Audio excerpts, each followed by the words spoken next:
Moulshri is basically one of the three members of Space Matters. Space Matters is an integrated design practice with architecture, interior, urban design, and habitat research capabilities based out of New Delhi. Founded in 2005 by architects Amrita Balal, Moulshri Joshi, and Suditya Sinha, the award-winning design practice has been consistently recognized as one of the leading design firms in India. So yeah, I'll hand over the mic to Molly. I'm very happy to be here. It's been about 3 years since I was here last talking about industrial heritage. It's a little daunting to be in Bengal to talk about heritage, considering you're custodians of some of the finest and the largest uh, repositories of it yourselves. I am an architect by training. I am also a teacher. I've taught at SPA, at the School of Planning and Architecture in Delhi for about 10 years. And I've set up a practice called Space Matters, where we look at not just design of new buildings, but also modern heritage. And some of my work, the context of, which forms the context of today's discussion, has been in the site of Bhopal, which is the Union Carbide factory site where the disaster of 1984 took place. So today what I would attempt to do is to just share some stories from my experience in Bhopal, talk about three big learnings, but in doing that take you all across maybe 50 other industrial sites from across the world and share what I have learned in this journey. I also want to say that I represent the organization which works dedicatedly on industrial heritage. It's called the International Committee for Conservation of Industrial Heritage, which is an international body consulting UNESCO on all matters of such natures.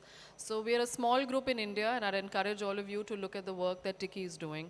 You'll see now some photos from Bhopal, and I'd start with one of the anecdotes, one experience from 2007, 2 years after being awarded the design proposal to design the Bhopal Gas Tragedy Memorial, to a scheme which looked to conserve the dilapidated structures of the Union Carbide factory as monument, and a remediation strategy to clean up the soil and the water of this site using plants. And that's the scheme that the government awarded in 2005, but in 2 years, they floated a tender to dismantle and dump the former Union Carbide factory structures while finding ways to burn the 1.1 million tons of soil, polluted soil, in an incinerator in order to detoxify it. Bhopal gas tragedy of 1984 is very hard to summarize, and unlike disasters that we have become so everyday, which start from an epicenter and emanate outwards, Bhopal is extraordinary because its starting point was the global. It just engulfed within the moment of the tragedy the entire world. From Bhopal, it became a disaster which spanned the entire humanity, both geographically and in the way that it completely shook up our worldview and our morality. And these photos that you see are from the site from 2017. And I use, when I say Bhopal, not just the city, but I refer to it as a phenomena which played out in this manner.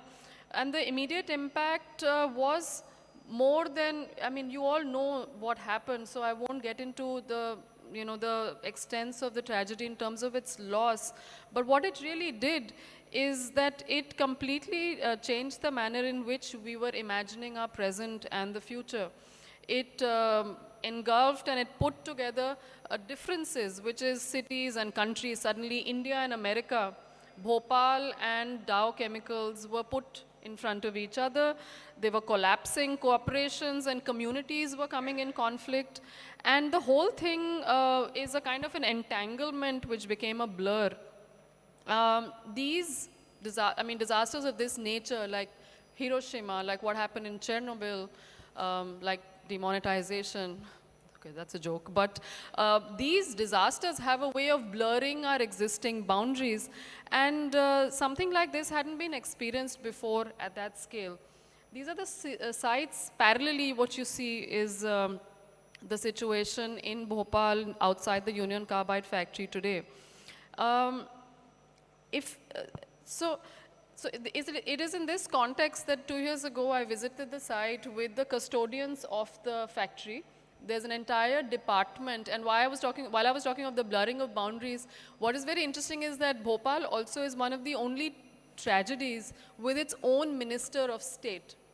And it's its own minister at the state level. So there's an entire department with a principal secretary and a minister in charge, which is called the Department for Bhopal Relief and Rehabilitation, which is extraordinary if you look at it at the occurrences that the disasters have today. How many have been privileged with this kind of an administrative structure to take care of it? So here we are at the site, looking at the remains of the factory, which the government is proposing to tear down through a tender while committing to a design which actually looks to protect it. And the bureaucrats looked at me and they got very anxious. Why are you so concerned about this rusted factory? And in order to sort of almost pacify me, they said, it's fine, let this go, we'll build you another one. And that's really the anecdote which has stayed with me. And I keep referring back to it because, of course, if I look at it just at the face of it, it could be just taken as a experience when they possibly don't know, which is a place of privilege that all architects always come from to look at their clients when such things happen. But if you move beyond just the audacity or the lack of imagination of something like this, it started revealing to me some very core and fundamental issues at the heart of working with our past, and which were, as follows. And which were that we had designed this memorial sitting in Delhi and not communicated or convinced anybody in Bhopal about the necessity to either have a memorial or to build it in a certain manner. So why is it that the factory we were assuming the special position that the factory might have, but that was not a communication that we had entered into. Why would people consider it special then, let alone heritage? The other thing is that like the government officials, when they're talking about this and they're trying to empathize with you, one other thing that revealed to me was that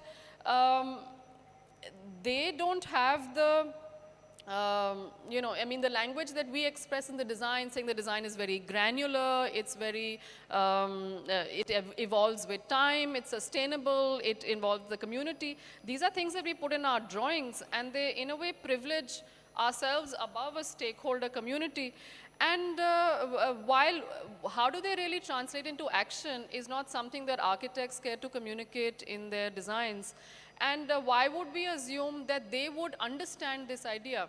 So if they are standing there saying, it's fine, let the factory go, another one can come in, is very illustrative of how, not them, but how we as experts imagine or even look at this factory. So from the everyday photos that look like this, typically our view of our, these sites is something like this, almost as guardians of a monument that only we understand.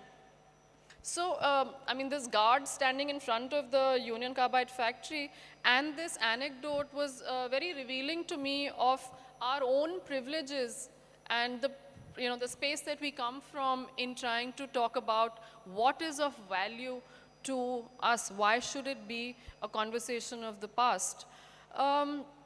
So I learned 3 things, and I tried to break it down today. So it's just a sort of open, I'm just thinking aloud. One, that possibly there is no such thing as heritage.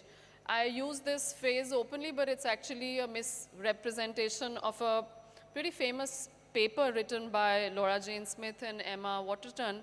What I'm trying to say really is that heritage is not available as it is, but it's subjective and it's produced.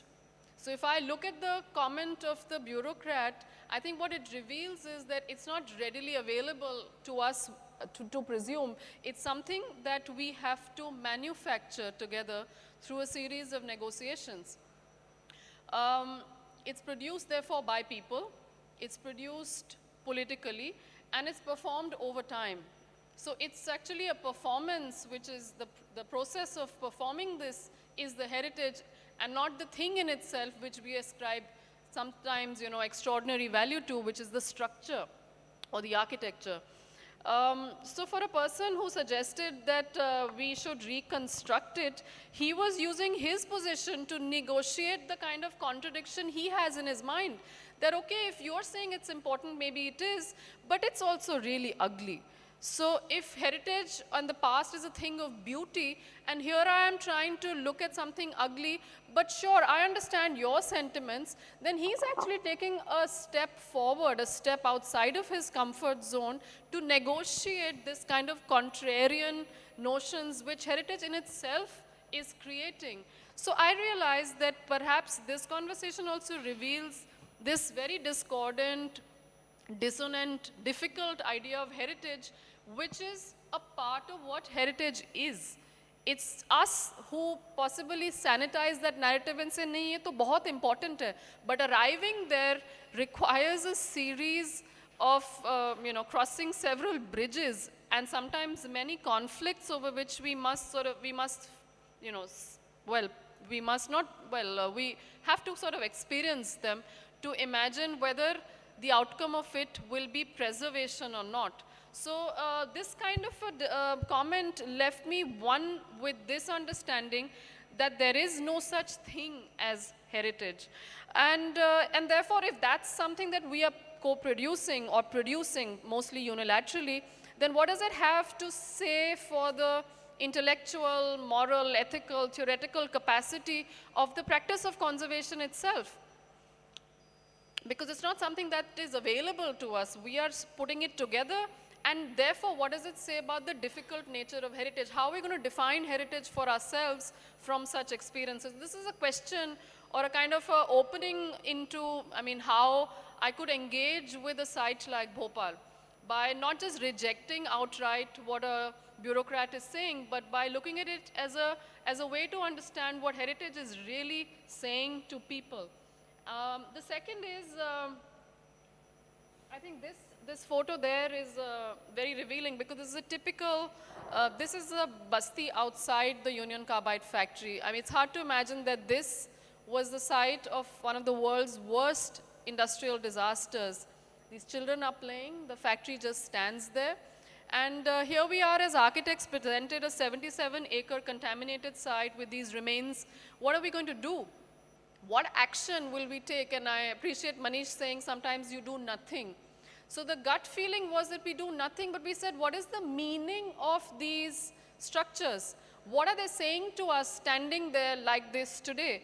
And when I looked at this person telling me that, listen, these are ugly, they should go, and I'm looking at the factory right behind him, another very sort of thought, very much in hindsight, not at that moment, but when I look back, I realized that just by standing there, just by being present, just by standing in that site 25 or 30 years later after the disaster, not us, but the factory is a provocative statement. It's just its presence is a search for questions, it's a commentary on who we are.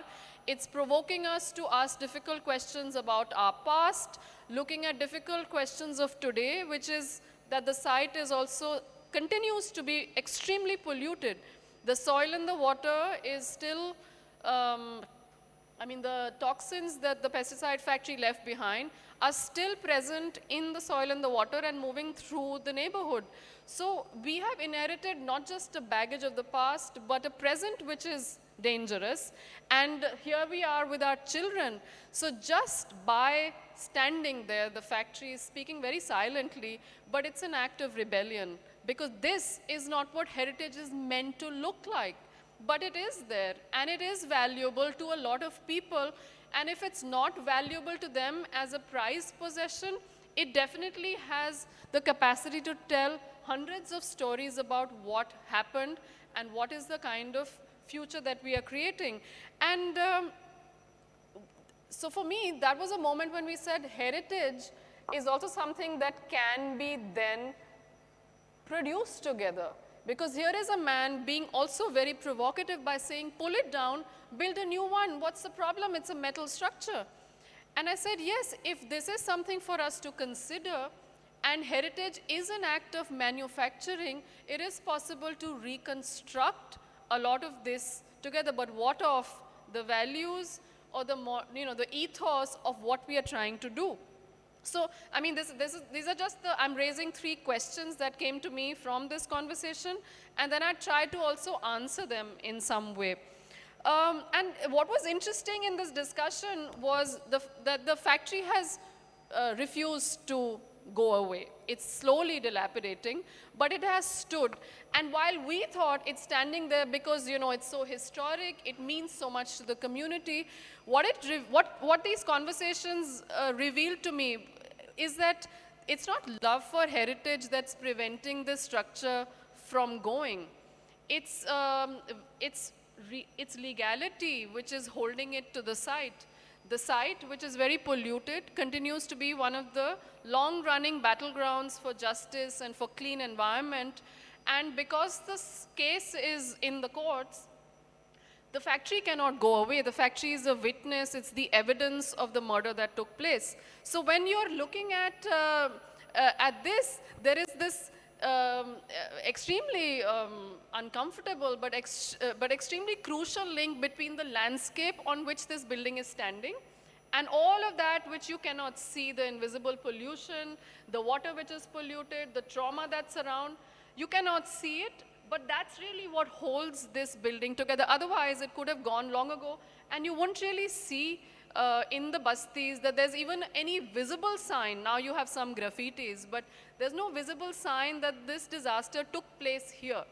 So when I look at this, when I look at the bastis around, look at the children playing there, you realize that the relationship of the soil and the water and the factory is really the reason for it to be available to us today to make this commentary. And so I'll tell you how we take it on further, but legality is holding it together. The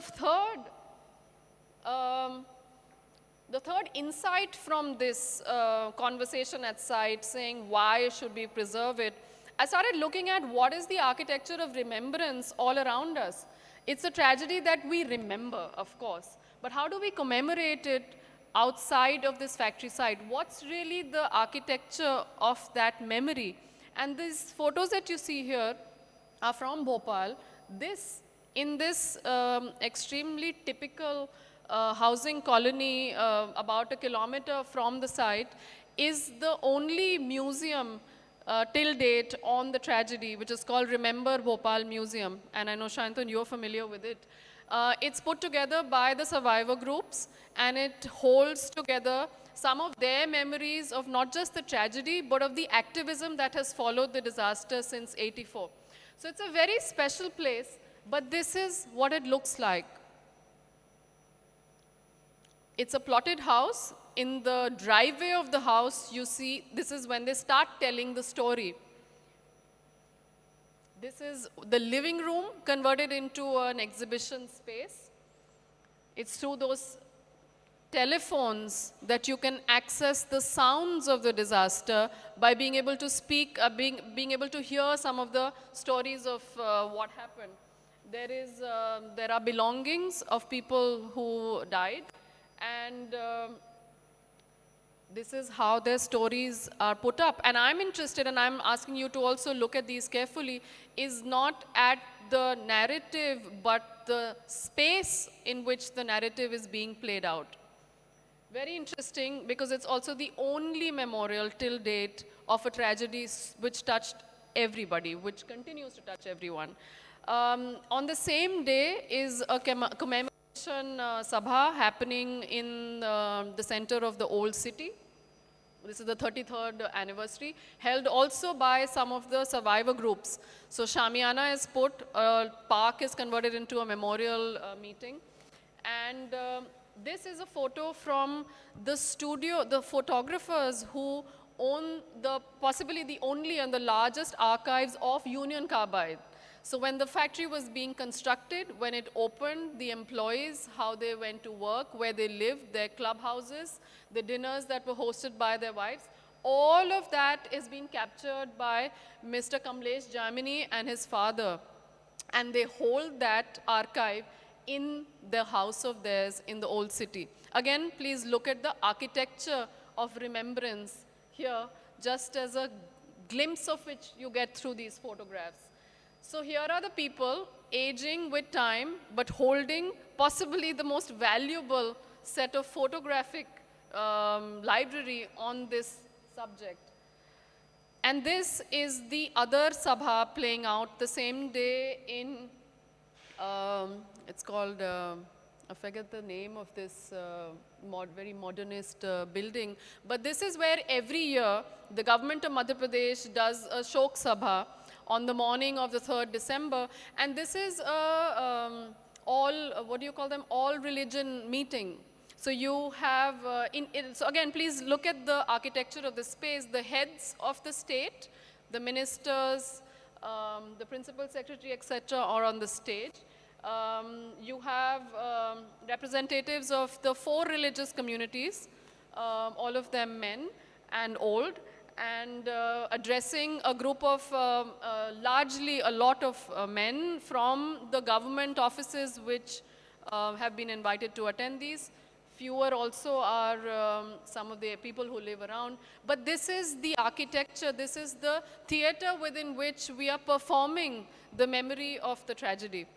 It's very interesting for me just to be able to go and observe this because, okay, I'll come to because, why. But this, in the corner of the hall, is the only sculpture till, I mean, also the only memorial till date, but it's actually just a statue which is placed outside right outside the Union Carbide factory, built by one of the survivors of the Auschwitz Holocaust and an artist from Bengal.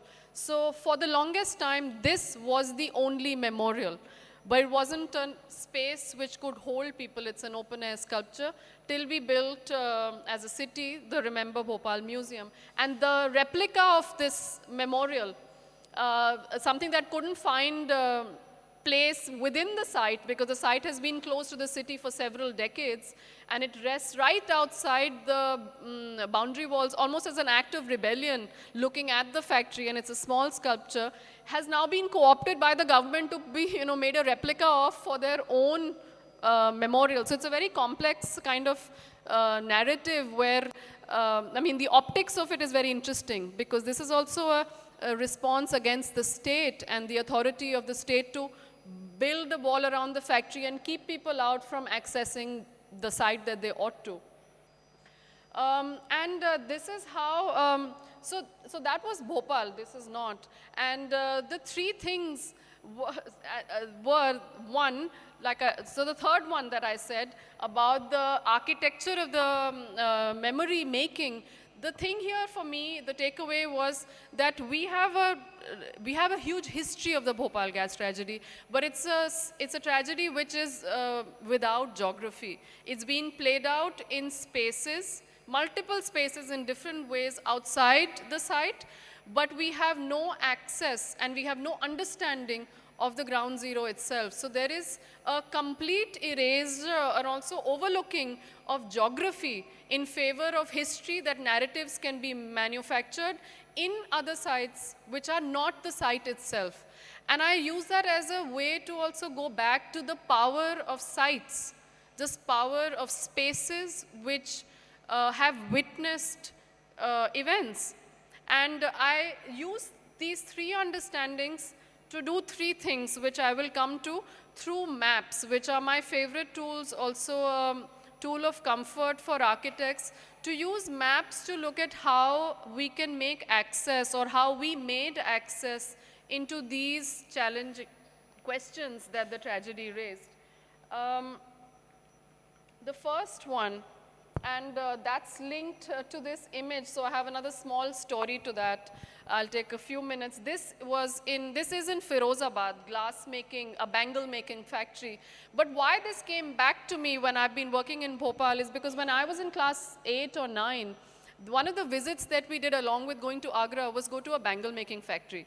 I'm not sure what the purpose of the visit was, possibly to tell us how things are made, but I remember as a teenager, very few impressions of being in a special place had been on my mind till I visited this, and far greater impact than going to even Taj Mahal. Because I remember I entered an extremely dark and an extremely hot space. I don't think I had been to something that was hotter. And when we entered, it was full of dust, and we are all little, like 14-year-olds. And we go inside, and all we can see is that we see burning eyes and faces from the light of the molten glass. And you see small bodies completely covered in sweat. It was so hot that I, very sensitive to dust, etc., as a city child, had to literally run away because I thought I would melt. But when I did that, in the couple of seconds that I was able to see this factory, possibly my first factory visit as a teenager, is that those bodies were actually size of mine. They were little children working in an environment where I could barely stand for a few seconds. So I remember going back, rushing back into the bus, some of us, and sitting there and saying, oh my God, kitni garmi thi. But that just stayed with me for some unexplainable reason till I went back to the Union Carbide factory. And I realized the act of being able to access a site and to be able to experience it with all my senses was actually like a moment of change for me as a young person. Because just being able to see what I saw in a few seconds, that there were small people working in an extremely dangerous environment and an extremely ordinary architecture, there was nothing spectacular about the factory, can be such a moving experience that, I mean, what if more people could experience it? What if more children knew where bangles were made? What if more people and children knew that young children like themselves were making it? So I came back with all these questions, very uncomfortable. And I was wondering, why did they even take us there? So this, put together with the experiences of Bhopal, we said that we need to make this geography of where industries actually take place, we need to make that landscape visible. We just have no way to be able to contextualize why is Bhopal important. How do you tell a person about industrial heritage when you have no collection of similar landscape to put this against? So is Bhopal an exception? Is it an ordinary site? Is it a valuable site? What does it mean? You can only do that if you have relations to make with others. And there were none. So one of the first responses, or if I can say a sort of solution to these anxieties of having worked in Bhopal, was to start putting together an inventory of industrial heritage. And I use the word industrial and heritage in an extremely open sense. And this is the first map that emerged. This is an inventory from 2017 that we put together of the first 100 sites. It's entirely sort of our own. It's sites pulled together from the history books, because geography books don't exist on industrial heritage. You have sites which are mentioned as photographs. You have sites which are referred to in books of industrialization or industrial economy. But the built heritage of industry doesn't find mention as a subject like this. So it had to be sourced together. It was an act of really gathering and triangulating from multiple sources and trying to put together a set of sites just to say, does this even exist? I mean, this is modern heritage, but do we have it? This is even secondary to asking whether we have the capacity to deal with this. But we were unwilling to, unwilling to see, which a lot of people in the West think, is that India mein industrial heritage hai hi nahi. So we said, why don't we just start putting together this? And something which started a couple of years ago is become almost like it's been growing. And there are some glimpses of the inventory here. You can see this, and the sites are pretty, if I can say, like I said, it's an open concept. So we've really taken liberties in defining what it is. Here you see Jharia coalfields. They are historic because they have been burning for 100 years. And 4 lakh people continue to live off these burning coalfields. Something like this in today's day and age, if we knew about it, would be a great environmental disaster, if not an industrial heritage site. But because we have not cared to look at these places, we think that they don't exist. We don't know where stuff comes from. If some of you have seen the film, The Story of Stuff, about this whole circular economy. We don't know where things are made, who makes them, and so this was really an inquiry into that, and this is what it looks like. This is also, if I can say, in my backyard, in the center of Delhi, thermal power plants are being decommissioned. We don't know what to do with them. Also in the inventory are not just built sites, but archives like this. These are company paintings commissioned by the British to capture the opium trade. And now, because a lot of the opium warehouses don't exist, all we have is memories like this. Similar things exist on the UNESCO, it's called the Memory of the World Register. So paintings by coal miners talking about their lives exist, but we don't have a collection where we can say that people have written about their own understanding of an industrial process. We have sugar mills, which have also some of the best preserves of steam engines. We also have nationalistic sites which are telling the story of the freedom struggle. So this is how, so that was the inventory, and from 100 it has grown to 350, mapping an entirely new landscape, which at the heart of it contextualizes the nagging contradictions within the site of Bhopal. Only when you know that there is a jharia and there are sites which are sitting on mercury dumps, do you realize that Bhopal is not an extraordinary case. And so that was one of the first maps. The second map that we generated, which came from the idea that the pollution is really holding the heritage in Bhopal together. If there was no pollution, there would be no struggle, and the factory would have probably gone by now. So one of the things was, is this whole idea of what of the landscape, what of the entire 77 acres, which is polluted. So people see it as like a drawscape, it's an American term, or a brownfield, or a wasteland, or a landfill. But does the soil hold any meaning? Does it have any value in being able to tell the story? How intrinsic is the landscape to the factory? This whole idea was very conflicted because you're talking about also one of the most polluted, one of the hotspots in the country. So are you going to be able to articulate industrial heritage over a toxic site? What does that even mean? And what does that mean about the soil and the trees that exist here? So we are looking at these questions in the design of the memorial, and one of the most radical things that the memorial is doing, which is not only to preserve an industrial ruin, but actually to work on a landscape strategy that mapped all the pollution of the Union Carbide sites through multiple scientific reports onto one map to be able to design a park, if I can say, which, okay, let me show you the slide first, which basically identifies the pollution that exists in the soil and water and proposes a sort of complementary series of native plants to be able to extract that pollution. So it's a strategy of phytoremediation where you're basically cleaning using the natural ability of plants and trees to extract toxins from the ground. So in a sort of more comic sense, what it means is that you can have an entire periodic table of pollution in a site, and you can marry it to a sort of a nursery of plants, in which case what you will get is a park which is dynamic because you're planting based on what you're not able to see but you're detecting, and you're constantly harvesting that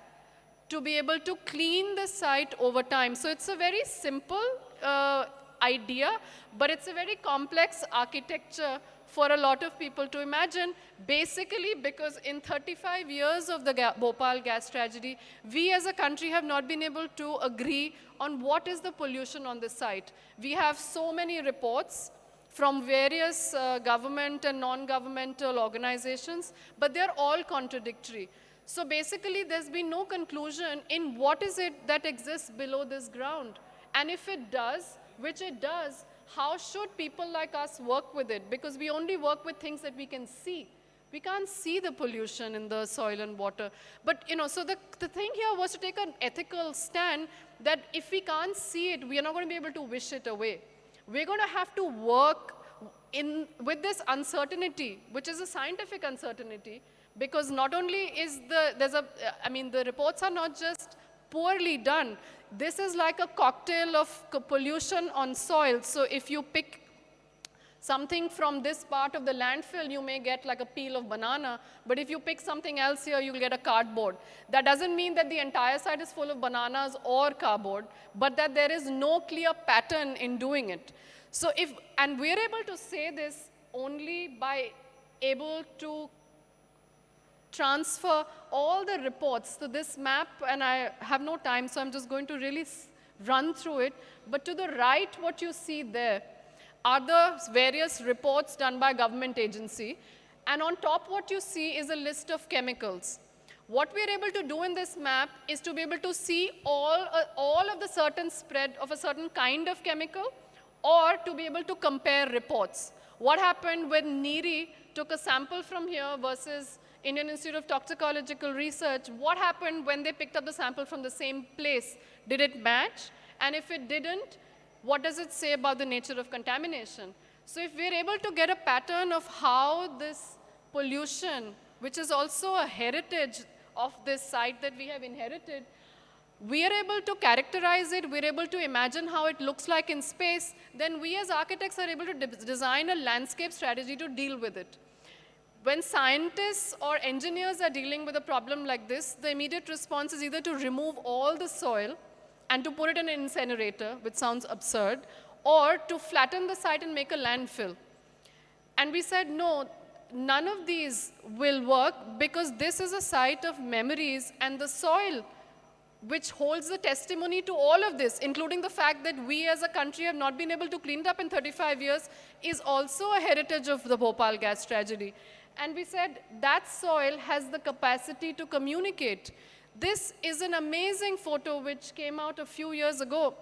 But when I saw this, I was like, this is what we have been trying to say. The soil here is the soil from hundreds of lynching sites across America.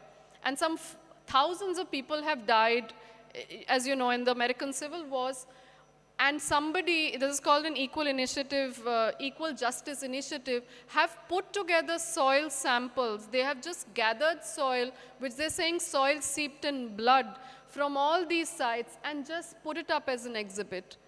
You make what you will of this, but it is so moving because it says that the soil has a capacity to communicate equally evocatively as possibly a factory or an old research center of Union Carbide, if you can communicate like this.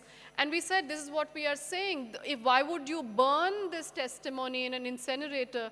If you could use it, let's say, in a park, to actually communicate these ideas, when people can come to a park and say, Amma, why are we growing this mustard? Hey, we are growing this because it has a capacity to take care of something. And then the person will say, but what is that something? And there you go. That's the kind of story that you're trying to generate from these discussions. So something like this has to then come together, and these are not from Bhopal, these are actually from China, but these are closely matched because we're talking about sunflowers and mustard fields, etc. In the background, you see other factory structures. This is giving a place for it to hold multiple stories to occur at the same time. The story of the landscape, the pollution, the industrial heritage, etc. So, so this is a way that we worked with maps to generate these narratives, and then we were able to generate proper technical solutions for it, which is that you could grade the soil in various categories, and that's a completely different discussion, but you can see some representation of it. You can grade the soil, and you can develop sensible landscape strategy which integrates it into a publicly accessible park, which people can walk on, which people can see, but they don't have to, eat it or be affected by the toxicity. So it's not radioactive, it's contaminated. So things like this came out of this kind of mapping exercise, if I can say. And 3 or 4 crucial themes which developed out of the narrative of Bhopal, connecting Bhopal not just to sites and stories within the country or within its own site, but to many, many sites across the world. And the 4 or 5 narratives were such. One was the necessity to establish that we're not the only people talking about industry as heritage. It has been done extremely successfully in sites across the world, and this is a sample set. Some of these are World Heritage sites, and these are the kind of Venn diagrams that we prepared for the government to say that we're dealing with very complex, very overlapping concepts within which you have to look at this site, not just as a tourist site, not just as a polluted site, not just as a public museum, but all of it together. And there are people who have been able to do it successfully. So if you look at this, you have something there from Germany, you have something from Sweden, and this is also important because it sets a concept of eco-museum, which originated in France but has been embraced across Europe, which are basically community-based museums run by communities. Then you also have the Gasworks Park in America, and you have the famous Fresh Kills Park in New York, which is a massive land site which is treating the pollution in situ, which means it's treating it where it is, as opposed to saying, let's ship it to Germany, which was also one of the ideas of the Bhopal government. The second concept was that there are industrial sites dealing with toxic waste and yet making them into public sites. So very difficult and a very small set of sites, but it exists. So there are sites which have been able to open up their toxicity and make it public and safe. And you see on the screen here the steel yard from America. You see the Berkeley pit. To the right, this is very interesting because this is the BT Chemi pesticide plant in, no, it's not in the US, that's wrong. It's in Teckonomo Park in Sweden. And this is interesting because it was also a pesticide plant. So the fear that the government had that pesticide plants and this kind of persistent pollution cannot be a publicly accessible site, there are people who have been able to deal with it. You see the Seveso disaster in Italy, where they had to, and this was in the 70s, so they have actually broken the industrial structures, but have converted them into a park.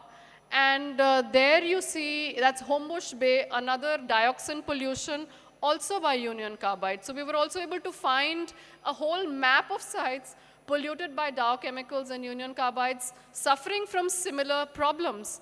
And if we're able to map them, we're able to connect to them, we're able to go beyond our perceived boundaries of what our problems are. They suddenly become a problem which is a problem of humanity, and you're able to share solutions across.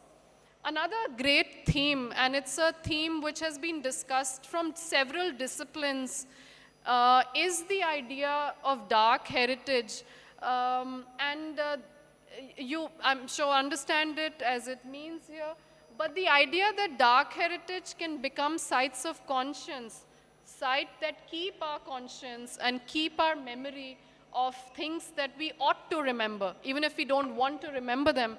There was an entire subset of sites within our study which were doing it wonderfully. And I mean, all of these are adaptive reuse, but you see how broad it is. So some of these here are World Heritage sites. You have Auschwitz, you have the concentration camp, you have Hiroshima, where the only survivor of the atomic bomb, and there were maybe 2 or 3 in the entire city, one of them, or now the only one, is the Genbaku Dome. So if some of you have visited it, it's very, very moving, because in the new city of Hiroshima, it's hard to imagine that the bomb was ever dropped. It's so new, it's so modern, and this is the only reminder you have of it. So these are the sites and the people who have been able to use their difficult memory and convert them into a conversation of empowerment. You have there a very new site. This has recently been inscribed to the World Heritage. It's called the Gunkanjima Island. Basically, it means a battleship island when you see it at a distance. It's a coal mining island of Mitsubishi, where they had an entire town of people living. And when they ran out of coal, they just moved these people out. And the people, this was a home city to them, they just left it, and now the ruins of the city with its multiplex schools, homes, hospitals, everything just stands in the middle of the sea. So there's recently been put as industrial heritage on the UNESCO list, but it's a difficult heritage not only because of the bad memories of coal mining and the displacement, but also because there's a claim of forced slave labor from Korea in Japan, and this has become a bilateral issue, and for several years, till the nomination and even after, Korean and Japan governments had to engage with the conversation about this difficult past. They just couldn't brush it. And for me, it's not to say, you know, how did they negotiate it? For me, that is first and foremost a testimony to the power of space to be able to bring two countries together on the same table and say, hey, we need to talk about what we did to each other. And that's available because we are talking about the geography, the power of the place itself, and we're not talking only about sort of intangible heritage. So locating these back to the reference of Bhopal became important, and that there is the island of Gori, the horn of Africa from where slaves were sent across the Atlantic. That's also a World Heritage Site. And finally, industrial museums, and there's a huge, fantastic set of them now across the world which are preserving their artifacts and themselves and the landscape to bring public in. And that intersection is also very special because for a long time, industrial museums were small objects in space and machines were small objects on the display table.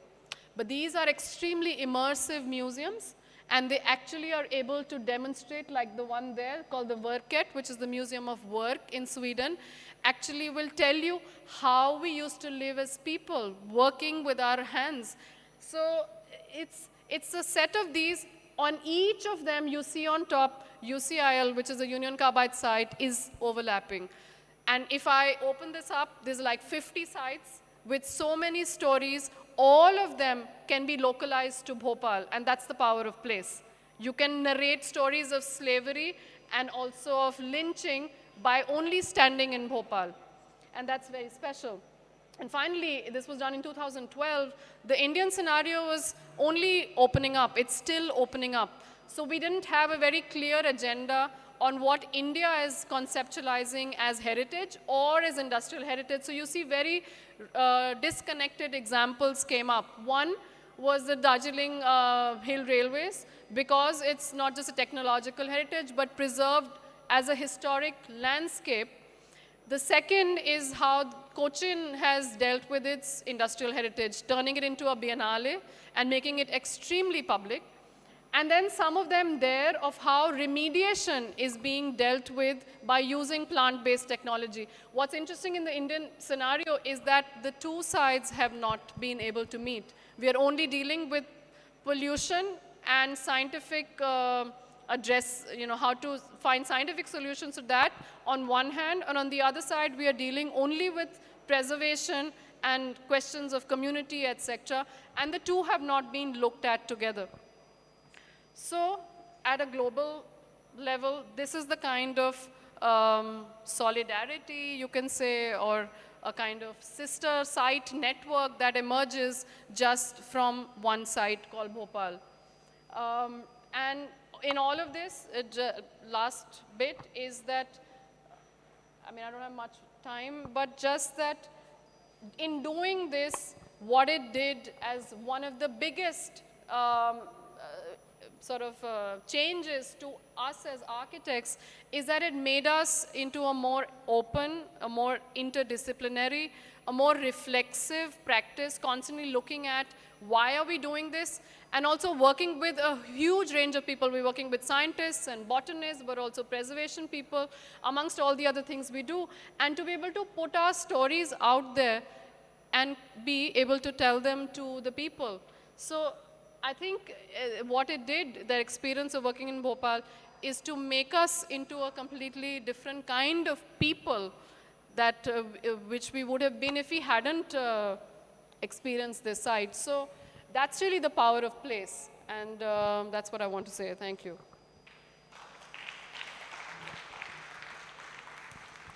Thank you, Moulshri. Very insightful presentation. I had been to the Bhopal site myself. This was before the competition, and I think it's still like that. And looking at the images, and also reminded me of we were discussing yesterday about the film called The Stalker, if you have seen, by Andrei Tarkovsky. It kind of takes you there, like when you actually, if people who have visited this site of Bhopal, the Bhopal so-called the museum, if it ever becomes one, Well, whether government of India or UNESCO has declared this tragedy into an heritage. Because that is concern. You cannot have suppose it is economics. I cannot define economics in my own way. I have some certain perception, but perception cannot be lead to a decision. That's my concern. Thank you for the question. The Government of India has not called it a heritage site. What has happened through this process, it's been now 15 years, is that with the work that we've been doing and communicating and also working with the clients, is to raise the idea of what heritage means. And what we were able to do in 2009 and 10 is that the factory demolition was stopped.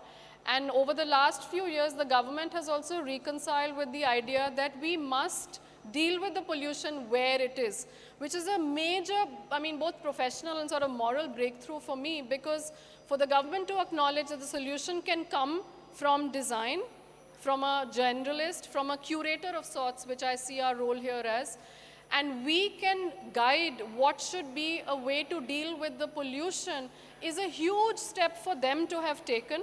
But also the idea that remediation and conservation has to work hand in hand. So now we have a commitment that the site and the setting are both historic, but it has not been listed. What we're also talking with them, and it's very interesting because many, many steps ahead, is industrial nature. Now, how do we look at the trees that exist here? The government is now enrolled in that kind of conversation, but we're talking about state government at the moment. The project is still not broken ground. We are still waiting for the contamination to go away, some of it which is lying packed in bories, and the rest of it through a more detailed remediation strategy, which we are still developing. So it's been an extremely slow process, because also we are building a new way of thinking and seeing. It's almost like a new domain. Until they understand what they're getting into, as you know, the government will not make that commitment. So over the years now, we have teamed up with CSIR institutions, and this has been sort of ratified by Central Pollution Control Board and many institutions of CSIR led by NEERI in Nagpur. So they are able to speak for the robustness of an idea like this. And now we will sort of detail the various steps and look at, but let me tell you, none of this has been scientifically also proven, so a lot of it is like a laboratory. And that's what the memorial will be. For me, that is a space for experimenting, but experimenting with techniques that help us learn. So that's really where we are. In some ways, a long way walked for the government, and in other ways, no real commitment in terms of heritage conservation. Thank you, Molly. Okay, I'll take one question from Manish because he has not asked any question today.